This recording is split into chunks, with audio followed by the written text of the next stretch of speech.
It's 2022. Do you still need to budget? The short answer, yes. And in today's video, I'm going to walk you through how you can create a budget. Hey guys, I'm Marissa and welcome back to my channel. Here on my channel, we talk about life and money and how you can enjoy life while still accomplishing financial goals through the use of a budget.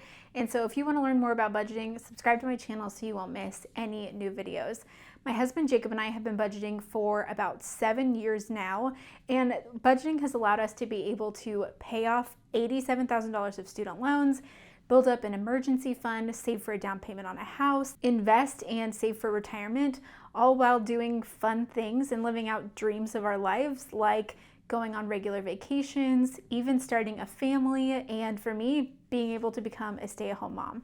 So budgeting has been life-changing for us, and I want it to be life-changing for you too. Budgeting allows you to spend money on the things that are important to you while also making sacrifices elsewhere to make that happen. Budgeting also holds you accountable. A budget is simply setting a plan for your finances every month, and this holds you accountable for your spending as the month goes on. By using a budget, you can also track your financial goals, whether you are working on paying off debt, saving for an emergency fund, investing, or working on some other big financial goal. You can track all of that through your budget. And budgeting just gives you so much freedom because you know where your money is going and you actually have a plan for it. A lot of people may think that a budget is restrictive, but it's actually the exact opposite because it gives you that freedom to be able to spend money on the things that you enjoy and have a plan for your money. So let's walk through a step-by-step of how you can start a budget. So here I have a little budgeting example to walk you through as just like a mock budget to show you how you can start a budget. This budget template, if you're interested, I have it available for sale on my shop, and I will have a link to that down in the description box below. If you want to check it out, it's an instant download, works in Excel, Google Sheets, all the things. You can check it out there. But the first thing that you want to do when you're starting a budget is take a look at your income. So I like to use a zero-based budget, which means all of my income equals all of the expenses, debt, and savings, all of that money out. And therefore, every dollar has a plan for the month. So the first thing that you want to start with is your income. You want to list out all household income that you have, whether that's his income, her income, or other income that you may have, like some sort of side hustle or just other money that comes in for your household. You want to account for every dollar here. And the money that you want to include here should be take-home pay, like after taxes, like this is what gets deposited into your bank account. The next thing you want to do is list out all of your expenses. And if you're getting started with budgeting, you may not know what all of those expenses are. So I would highly recommend taking a look at all of your bank statements or wherever you're spending your money for the last few months to get a feel for how much you're spending. The fixed expenses that you have in your budget are really easy. These are expenses that are going to stay the same every month, and those are going to be easy to find. But things that are more variable, maybe a little bit more difficult. For example, you may need to add up like how much you're spending to come up with an idea of how much you should budget for the next month.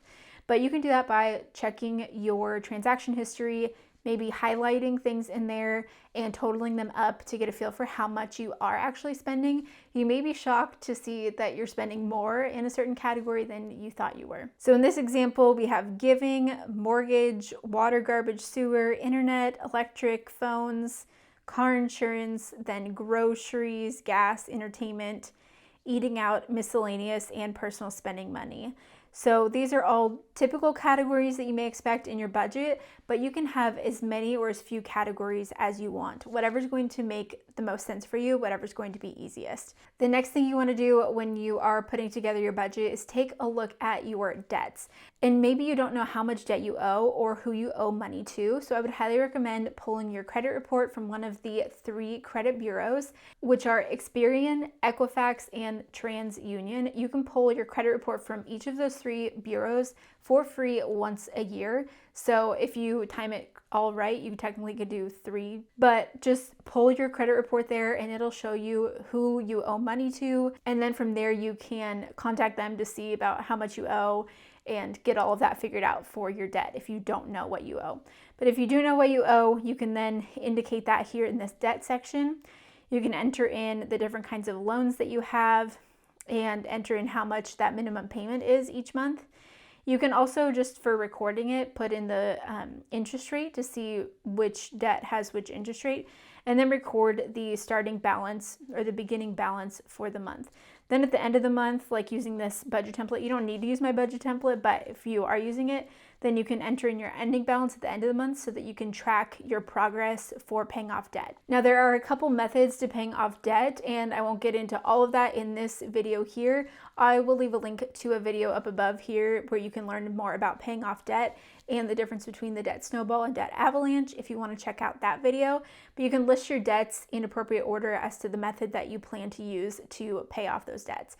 And then if you have the room in your budget, and if you are wanting to pay off this debt as soon as possible, you can make extra payments to whatever debt you are aggressively working on. The next step or next section to look at in your budget is the savings. So this is where you're going to tackle things like your emergency fund or any other sinking funds that you want to be saving for in your budget.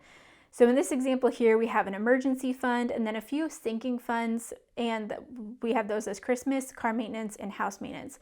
So a sinking fund is just simply something that you're saving for right now that you know is going to come up eventually. And so you're saving for it little by little, and that way when it does eventually come up, it won't be some sort of overwhelming surprise to you or completely mess up your budget. For example, Christmas is a really great one to have because you know that it's going to come around every year, so you might as well save for it little by little every month. That way it's not overwhelming your budget in the month of December. So they have a few sinking funds here, and then an emergency fund that they're working on. They put $600 to the emergency fund in this example. And again, with this budget template, you can then add in like the actual, if you actually put $600.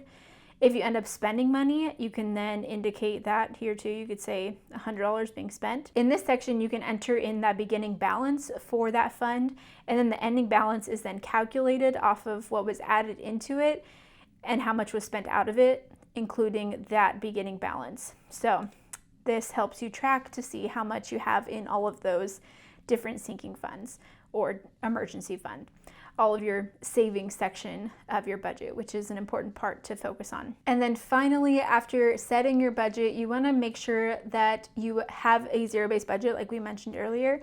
So I have this cell in this budget template that calculates the difference between the income and the expenses, debt, and savings, which should equal zero. So in this case, it does equal zero, but let's say that this was $500 instead, then it would show you that you have $100 left to allocate. So then you can just go ahead and allocate that to wherever you need. So that's an important step to make sure that your budget is finalized and every dollar has a name in your budget. Now, you do not need to use Excel to budget. I just personally like to use Excel and like my budget template, and I copy and paste it over and love having those formulas to help me with it.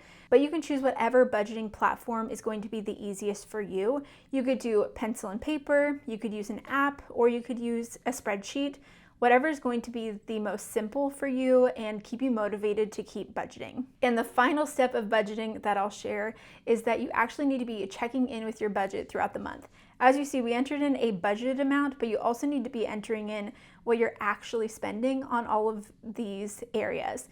It wouldn't make sense for you to set a budget if you weren't going to actually check in with it and see how your spending is going in reflection to what you initially said you were going to spend. So what I like to do is sit down once a week and I will enter in all of my transactions that I have into my budget, and then I can see how my actual spending is going during the month based off of what I budgeted and can make any adjustments during the month if I need to. So that is the quick little rundown of how you can start a budget. Here on my channel, I have tons of videos related to budgeting that go in depth, and also I share my own personal household budget here on YouTube, so you can check that out as well if you are wanting to get some more budget inspiration and see how others budget. But if you are wanting to start a budget, I'm so excited for you, and I think that budgeting has been so helpful for us and has been the reason of why we've been able to accomplish financial goals and also live out the dreams that we've had and enjoy our lives along the way. It's literally all come down to budgeting and simply having a plan for our money. So